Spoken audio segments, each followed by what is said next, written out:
5 spazji ħodor f'pajjiżna ttranġaw minn ambjent Malta biex iservu bħala żoni fejn jistgħu jsiru l-pikniks u l-familji iqattu ħin ta' mistrieħ.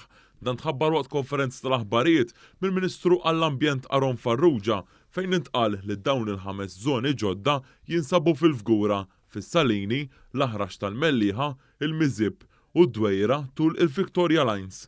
Id-direttur responsabbli mill-proġetti ambjentali f'Ambjent Malta spjegat x'kien jinvolvi x-xogħol f'dawn il-5 żoni. F'dawn iż-żoni partikolari Ambjent Malta għamlet xogħol ta' żbir, għamlet xogħol ukoll ta' tneħħija ta' skart li huwa mormi illegali, kif ukoll ta' tneħħija ta' speċi invażivi.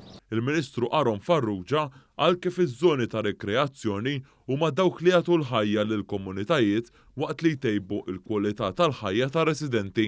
Nafu wkoll li fuq dik Green Paper ħdimna wkoll ma' dawk li huma dilettanti tal-caravans u l-campers u llum dik il-komunità hija kuntenta ma ħarsu l-qudiem biex dik il-Green Paper tkompli tingħad żoni ġodda ta' fejn il-familji jistgħu jikkrew rwieħhom.